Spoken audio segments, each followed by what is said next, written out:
안녕하세요. 아침의 광장 오늘 진행을 맡은 박은정입니다. 대구시가 K2공항 후적지 개발 청사진을 공개하고 대구 경북 신공항 사업의 속도를 올리고 있습니다. 홍준표 시장은 K2 후적지가 두바이나 싱가포르를 넘어서 상상력을 실현하는 미래 생산도시가 될 것이라고 했는데요. 오늘 두 기자의 시선 백대천에서 사업계획 자세히 살펴봅니다. 현장 리포트에서는 서구의 전세 피해 상담소를 찾아봅니다. 7월 6일 목요일 아침의 광장, 오늘도 시사 비타민 알차게 챙겨드릴게요. 먼저 이 시각 교통 상황과 날씨 듣겠습니다. 서유리 리포터. 네, 먼저 고속도로 상황입니다. 중앙고속도로 춘천 방향 다부터널 125km 지점 인근 차량 증가하면서 정체되고 있고요. 중부내륙지선 대구 방향은 달성 2터널 부근 6.6km 지점에서 옥포 분기점 14.9km 지점 갓길에서 시설물 점검 작업하고 있습니다. 역시 중부내륙지선으로 서대구 영업소부터 남대구 나들목까지 양방향 속도 떨어집니다. 이어서 시내도로 살펴봅니다. 동촌로 동촌내거리에서 입성내거리 방향 입성내거리 신호 2번에 지나고요. 북비산로 평리내거리에서 서대구역 내거리 구간 양방향 소통 원활합니다. 대학로는 복현오거리에서 경북대학교 서문3거리 방향 신호 2번 생각하셔야겠고요. 국채보상로 무열대 내거리에서 공평 내거리까지 서행 흐름 보입니다. 더 지나 서성 내거리부터 다시 막히기 시작해서 용산 우체국 내거리까지 제속도 못 내고 있습니다. 끝으로 날씨입니다. 오늘 대구 경북 지역은 가끔 구름 많겠고 찜통 더위를 보이겠습니다.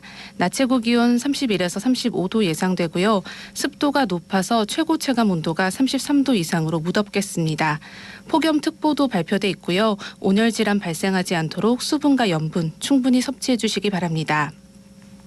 한편 아침까지 경북 내륙에는 가시거리 1km 미만의 안개 낀 곳도 있습니다. 교통 안전에도 유의하시기 바랍니다.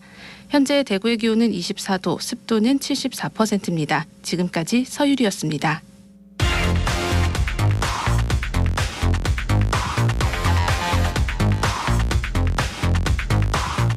빠르고 정확하게, 명쾌하고 날카롭게 대구 경북의 오늘을 보는 KBS 대구 아침의 광장과 함께하고 계십니다.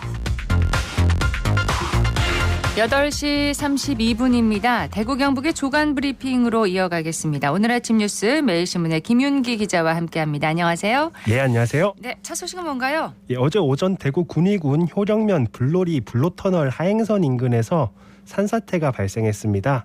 도로가 일부 차단된 상주 영천 고속도로의 복구 작업이 이어지고 있는데요. 네. 도로공사 등은 덤프트럭과 굴삭기 등을 동원해서 어제 하루 낙석과 토사 등 200톤을 치웠지만 아직 400톤 정도가 남아 있습니다.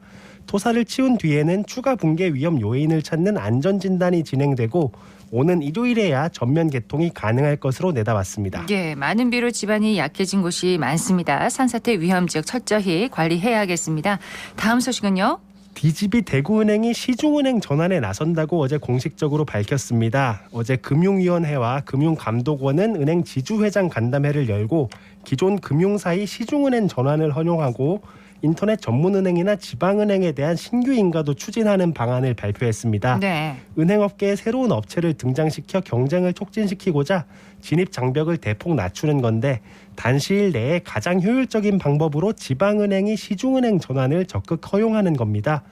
대구은행이 금융당국 심사를 통과하면 31년 만이 새로운 시중은행이 탄생합니다. 지방은행이 여러 곳이 있잖아요. 대구은행이 선두주자가 된 이유가 있을까요? 예, 자본금과 대주주 적격성, 또 사업계획 타당성 등 각종 심사 요건을 이미 상당 부분 충족한 유일한 지방은행이기 때문입니다.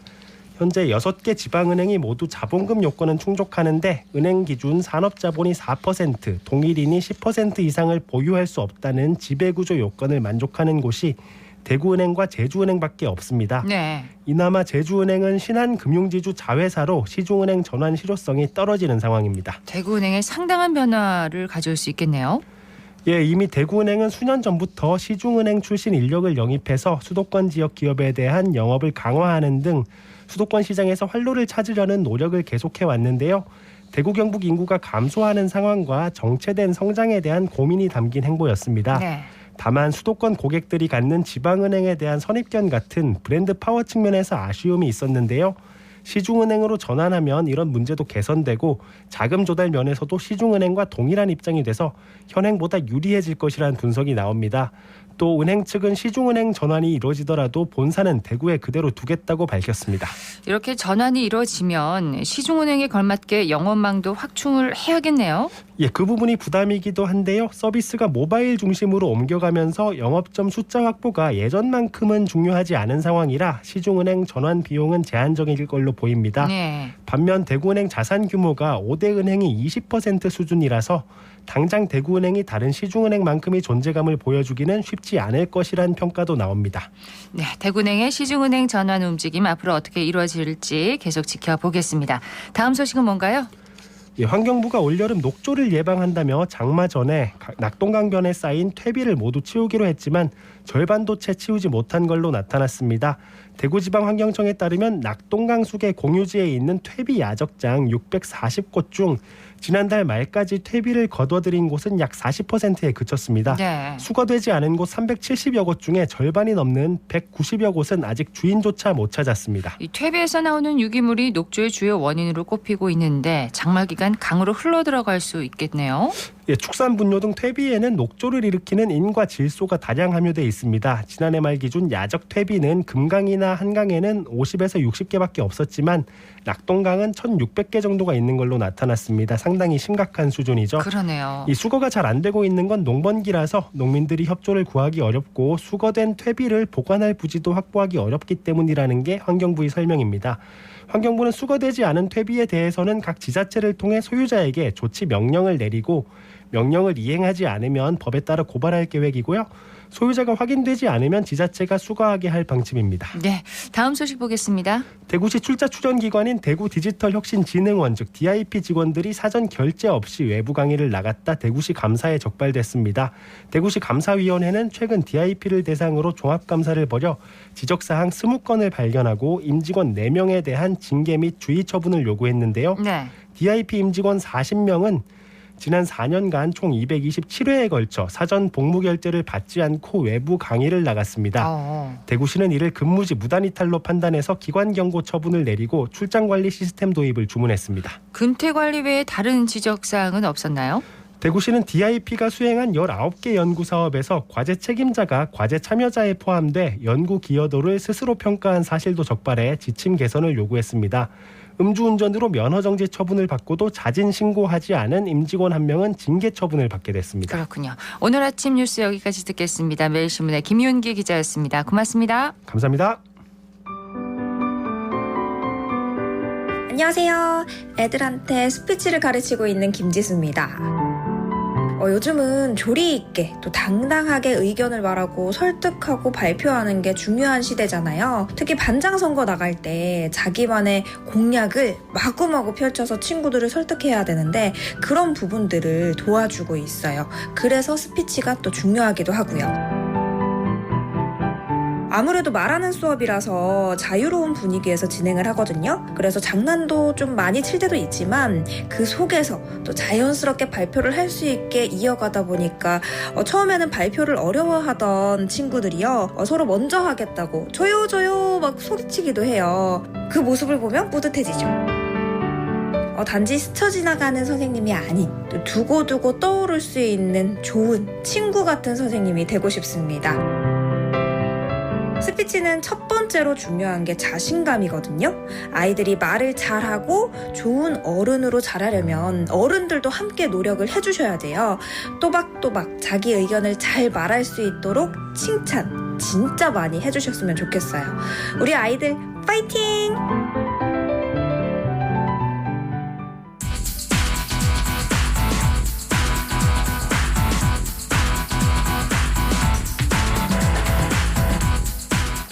지역 현안을 보는 눈은 넓고 분석은 깊이가 있습니다. 두 기자의 시선 100대 1000, 경향신문의 백경열 기자 그리고 뉴스민의 천영길 기자와 함께합니다. 두 분 안녕하세요. 네, 안녕하십니까. 네. 자, 오늘은 대구시가 제시한 K2 후적지 개발안의 내용과 앞으로 사업을 어떻게 추진하는지 자세히 짚어보려고 합니다. 홍준표 대구시장이 24시간 잠들지 않는 미래도시를 만들겠다 이런 청사진을 제시했는데 개발 계획의 핵심적인 내용부터 좀 짚어주실까요?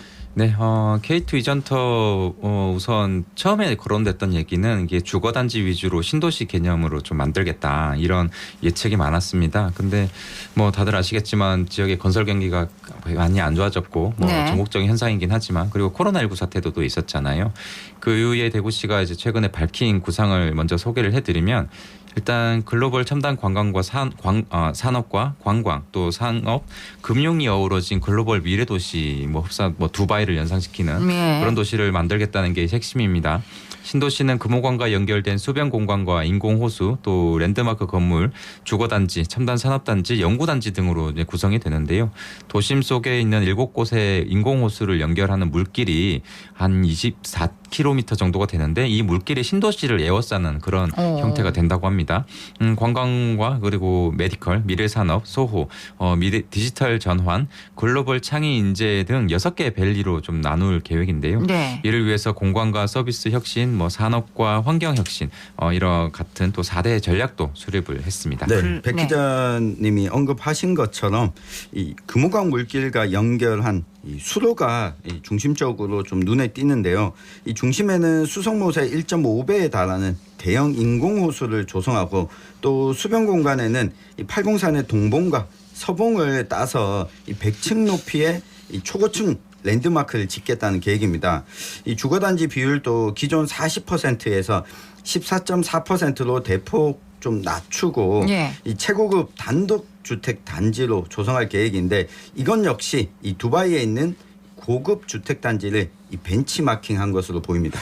이렇게 듣기만 해도 아주 크고 또 화려한 청사진인 것 같은데 미래도시란 건 어떤 모습인가요? 네, 일단 도심에는 세계 최고 수준의 정보통신 기술이 이제 적용되는 그런 도시입니다. 자율주행차가 다니고 현실과 연결된 메타버스가 이제 구현이 되는데요. 지하 물류 터널에는 로봇이 또 배송을 맡게 되는 로봇이요? 그런 모습, 예, 그런 모습이라고 하고요. 도심항공교통, UAM이라고 하죠. 도심항공교통은 후적지와 통합신공항을 20분 거리로 이렇게 이동할 수 있도록 이렇게 줄이게 되고요. 구상대로 이제 개발이 되면은 이 동구 지저동 일대, 그러니까 K2 이전터가 지금 영화에서만 볼 수 있는 상상 속의 도시가 될 가능성이 현재로서는 큰 상황입니다. 글로벌 미래 신도시가 될 수 있겠네요. 네. 근데 특히 이제 100층 높이의 건물을 지어서 랜드마크로 만들겠다는 계획이 있는데 지금 대구에도 높은 건물은 많은데 초고층 건물은 없다면서요? 네, 이 초고층 건물이라고 하면 높이가 200m 이상 되는 건물을 이야기하는데 이 대구 최고 높이의 건물은 수성구에 있는 57층짜리 아파트 이 186m입니다. 200m가 넘지 않네요. 네, 최소한 이 300m 이상 100층의 건물을 만들겠다라고 하는 계획인데 여기에 뭐 대형 쇼핑 공간, 아쿠아리움, 뭐 테마파크, 카지노까지 여기다가 7성급 호텔도 짓는다는 계획입니다. 경제성이 있을까요? 일단 사실 민선 8기 출범하고 뭐 서울이나 인천에서 다시 뭐 초고층 빌딩 건설 계획을 발표를 했는데 건설사들 얘기를 좀 들어보면 이 초고층 빌딩 그 자체는 좀 경제성이 떨어진다고 합니다. 네. 특수자재와 최첨단 공법이 좀 필요하기 때문에 공사비가 이제 같은 면적을 좀 비교를 했을 때 3-4배 정도 더 들어가고 사용할 수 있는 공간도 더 좁아진다고 해요. 그럼에도 지자체들이 이런 그 초고층 빌딩을 좀 건립하라는 이유는 유무형의 좀 경제 가치가 있다 이렇게 좀 판단하기 때문인데 전 세계에 이제 도시를 알리고 최첨단 미래 도시다 뭐 이런 네. 브랜드 가치를 좀 알릴 수 있기 때문입니다. 네, 현재 그 K2 군공항으로 인해서 고도 제한으로 묶인 비행 안전 구역은 이 대구시 면적의 13%를 차지하고 있습니다. 이 고도 제한이 해제될 경우에 이 도시 기능을 원활하게 수행할 수 있는 뭐 주거나 상업, 공업 지역에 이 높이 제한 없이 개발할 수 있게 되는데 그렇죠. 후적지뿐만 아니라 대구 전체적으로도 좀 변화가 있을 것으로 보입니다. 네, 이제 중요한 건 투자자 유치 그리고 앞으로의 사업을 잘 추진해 가는 건데 대구시가 적극적으로 나서고 있죠. 이 부분은 지금 홍준표 대구시장이 여러 차례 기자 간담회도 할 때마다 좀 자신감을 나타낸 부분입니다. 이게 사실 핵심적인 부분인데 지난달 29일 대구시가 이제 서울에서 대규모 투자 설명회를 열기도 했습니다. 네. 주요 내용은 이제 사업 계획을 발표하고 대구의 우수한 투자 여건을 좀 홍보하는 그런 자리였는데 이게 사례로 이제 제시된 게 지난해 8월 대구시와 투자 협약을 맺은 LNF 여기가 이제 제휴공장 건축 인허가 처리 기간을 11일로 대폭 단축한 사례 이런 걸 좀 홍보를 했어요. 네. 그래서 각종 절차와 규제, 뭐 어떤 기업의 애로사항 등을 적극 개선한 사례를 발표를 했는데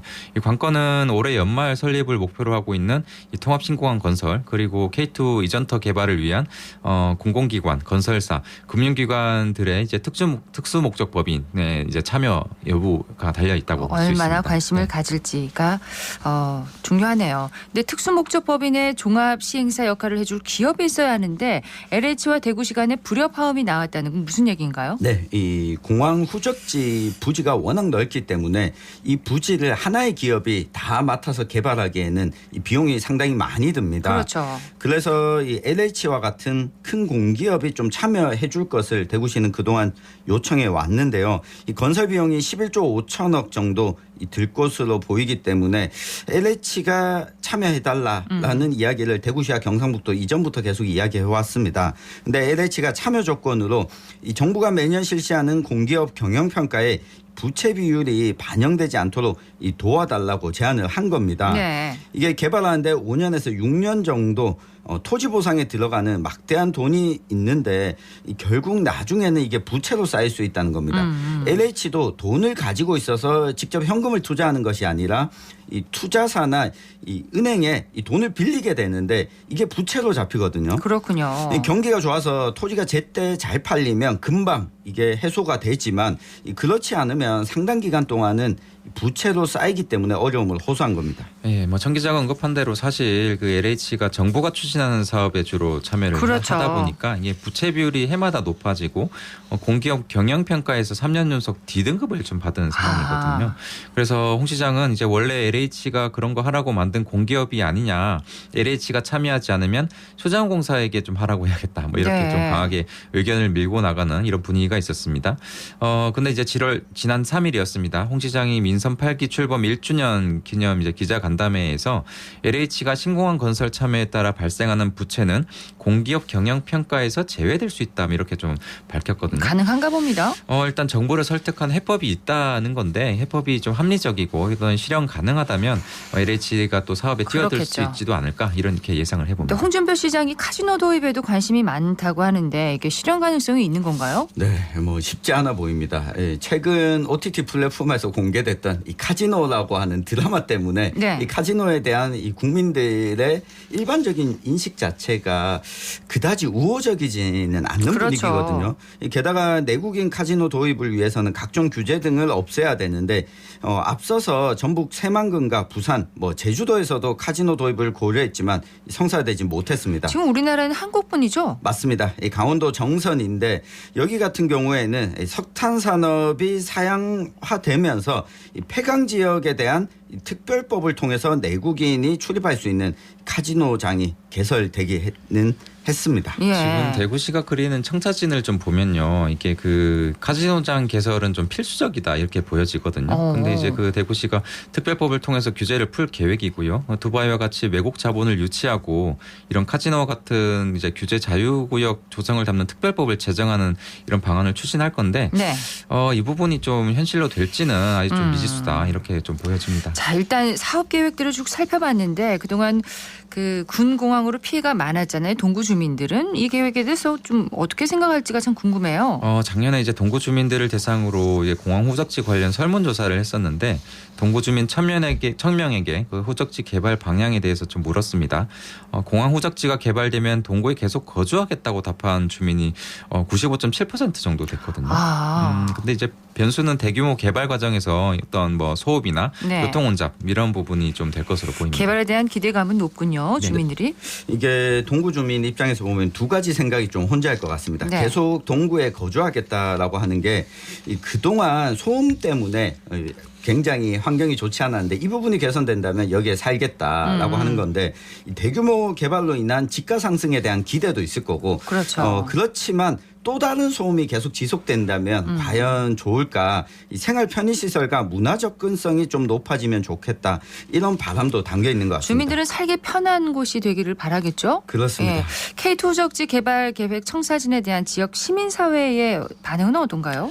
일단 뭐 좀 여러 단체에서 이렇게 좀 비현실적이다. 대규모 포건 사업 개발 위주로 개발 정책의 재탕에 불과하다. 뭐 이런 비판이 좀 많거든요. 그래서 저는 오늘의 시선 한마디로 이게 네. 사실 대구시가 밝힌 게 민간 투자가 이제 막대하게 좀 뒤따라야 됩니다. 그래서 저는 이렇게 정리해 볼까 합니다. 떡줄 사람은 생각도 왔는데 김치국부터 마신다. 아하.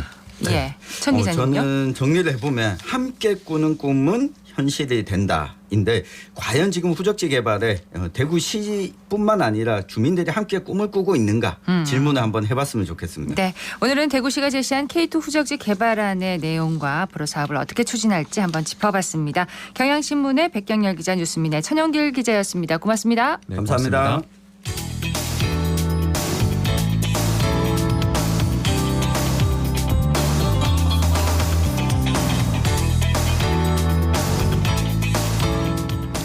여덟 시 50분 지났습니다. 전세 사기 특별법이 제정됐지만 피해자들은 여전히 고통을 호소하고 있는데요. 대구에서 확인된 전세 사기 피해는 올해만 100여 가구가 넘는다고 합니다. 서구에서는 찾아가는 전세 피해 지원 상담소도 열었습니다. 윤가연 리포터 현장 다녀왔다고요? 네, 맞습니다. 전세 피해 임차인들을 위한 찾아가는 전세 피해 지원 상담소는 지난 3일 서구 종합사회복지관 2층 회의실에 문을 열었습니다. 피해 임차인들은 법률과 금융 및 주거 지원 상담 그리고 심리 상담도 제공받을 수 있는데요. 제가 현장에 1시간가량 있었는데 네. 두 분의 피해자를 만날 수 있었습니다. 한 분은 30대 여성분이었는데 신혼집에서 전세 대출을 받아 2년간 거주를 했다고 합니다. 전세 계약이 만료될 때쯤 임대인이 돈이 없다면서 집을 저렴하게 구매할 것을 요구했다고 하는데요. 영영 돈을 돌려받지 못하게 될까 봐 걱정되는 마음에 정신과 약까지 복용하고 있다고 하셨습니다. 예. 또 다른 분은 60대 남성분이셨는데요. 상담을 하면서 답답한 마음에 눈물까지 보였습니다. 이야기 들어보시죠. 집사람이 인터넷을 통해 가지고 전세 사기 피해 구제하는 방법을 입닥해가지고 방문하게 됐거든요. 답답한 마음은 좀 풀리는 것 같아요. 근데 아직까지 솔직히 이야기해가지고 내 심정은 지금 속이 꽉 차가 있습니다. 나서는 안 되죠. 서민들을 이렇게 만든다 하는데 그놈들을 가만 놔두면 안 되죠. 그래. 실질적으로는 솔직히 이야기하면 전세 보증금을 다 받고 싶죠. 근데 나라에서 그래 해줄 수는 없잖아요. 그죠? 저 하나 해주면 다른 사람 다 해줘야 되니까 솔직히 이야기해서 임대인이 분명히 자기는 잘 살 거란 말이에요. 그러면 이 사람을 조사를 해가지고 전수조사를 해가지고 부동산이라든지 건물이라든지 다 그걸 처분해가지고 세입자 피해본 사람한테 다 돌려줬으면 좋겠어요. 상담을 받으러 갈 때 뭘 챙겨가야 하나요? 부동산 등기부등본과 임대차 계약서 등 관련 서류들을 모두 가지고 방문을 해야 정확한 상담을 받을 수 있습니다. 이 상담소에서는 심리 상담도 이루어지고 있는데요. 이야기 들어보시고요. 이어서 주거 지원과 금융에 관한 전문가의 목소리도 담아왔습니다. 저는 한국심리학회 소속으로 활동을 하고 있는 이지현입니다. 피해자분들이 일단은 많이 답답해하고 절망감을 표현하시기도 하고 경제적인 것이 빨리 해결이 돼야 되는 것에 대한 이제 얘기를 하시는데 법률적으로 구제되는 것들이 잘 안 되는 경우들에는 당장 해결되는 게 아니라 몇 달을 기다려야 되니까 그 안에서 또 대부분은 우울하고 불안하고 어디다 얘기를 못 하시는 경우들도 있으세요. 가족들 걱정한다고 혼자 끙끙 앓고 계시는 분들은 와서 얘기를 좀 터놓고 근데 이제 본인은 이 일을 겪고 오히려 자책하고 그러시는 경우들이 있어서 해결될 때까지 좀 버틸 수 있게 저희가 같이 도와드리는 걸 하고 있거든요. 심리상담은 그렇게 이루어져요. 안녕하십니까. 주택도시보증공사 전세피해 구제본 TF 홍민영 차장입니다. 보통 이제 임대인분이 연락이 잘 안 된다, 또는 임대인이 전세보증금을 돌려주지 않는데 어떻게 해야 될지 모르겠다는 얘기를 많이 하시는데, 거기서 이제 법률 상담을 통해서 임대인에게 계약 해지 통보하시는 방법이나 지급 명령 및 보증금 반환 소송을 통해서 보증금을 반환받는 절차에 대하여 안내해 드리고 있습니다. 현재 전세 사기 피해자 지원 및 주거 안정에 관한 특별법을 통해서 다양한 지원 대책을 제공하고 있고요. 피해자분들께서는 이 피해 지역 지자체를 통해서 접수해서 프로그램 이용이 가능하시니까요. 접수해 주시기 바랍니다. 또한 신규로 전세 계약 체결하시는 분들은 안심전세 2.0이라는 앱을 통해서 시세 대비 적정 전세가나 악성 임대인 여부를 사전에 확인하실 수 있으니까요. 전세 피해 예방을 위해서 꼭 한번 확인해 주시기 바랍니다. 네, 이렇게 더 이상의 피해가 발생하지 않도록 조금 더 꼼꼼한 절차를 통한 전세 계약이 이루어지기를 바랍니다. 네. 마지막으로 찾아가는 전세 피해 지원 상담소 담당자의 목소리로 정리해드립니다. 네, 반갑습니다. 저는 대구광역시 도시주택국장 권호환입니다. 찾아가는 전세 사기 피해 지원 상담소는 변호사, 법무사, 심리상담사, 주거 및 금융 관련 전문가들이 상담하고 있습니다. 7월 3일부터 14일까지 토요일, 일요일을 제외하고 12시부터 저녁 8시까지 그렇게 운영되고 있습니다. 네, 한국부동산원 자료에 따르면 최근 주택 매매 가격이 2021년 7월 최고점에 대비해서 약 20%가량 떨어졌습니다. 그와 마찬가지로 전세 가격도 비슷한 수준으로 떨어진 것으로 파악됩니다. 최근 국내외 사정으로 급격한 금리 상승, 부동산 가격 하락 등에 따라서 임대인들이 전세금 반환에 어려움이 있어서 최근 전세 피해가 급격히 늘어나고 있는 것으로 그렇게 판단하고 있습니다. 보통 전세 사기 피해자 결정 절차나 전세 사기 피해자로 결정되면 어떠한 혜택을 받을 수 있는지에 대해서 많이 관심을 가지고 계십니다. 거동이 불편하시거나 외출에 어려운 그런 분들을 위해서 사전 전화 예약 시스템을 통해서 전문가분들이 직접 자택을 방문하여 상담을 해드리고 있습니다. 전세 피해로 어려움을 겪고 계시는 분들은 그 피해 회복에 도움이 되고자 저희들이 찾아가는 상담소를 운영하고 있습니다. 운영 일시 및 시간 등을 꼭 확인하셔서 방문하시고 관련 전문가분들의 도움을 받을 수 있었으면 좋겠습니다. 전세 사기 피해 지원 및 주거 안정을 위한 관련법이 지난 6월 1일부터 시행되고 있습니다. 우리 시에서도 전세 사기 피해 접수를 받고 있습니다. 혹 피해를 받으신 분들께서는 혼자 그렇게 걱정하지 마시고 언제라도 문의하셔서 도움을 받으시길 바라겠습니다. 찾아가는 전세 피해 지원 상담소는 다음 주 금요일까지 이어집니다. 네, 윤가연 리포터 고맙습니다. 고맙습니다. 오늘 대구 경북 지역 많이 무덥습니다. 낮 최고 기온 대구, 포항, 김천은 34도까지 오르겠고요. 또 대구와 경산 등 동해안 지역은 동해안 지역까지 폭염주의보가 발효 중입니다. 아침의 광장 오늘 여기까지입니다. 고맙습니다.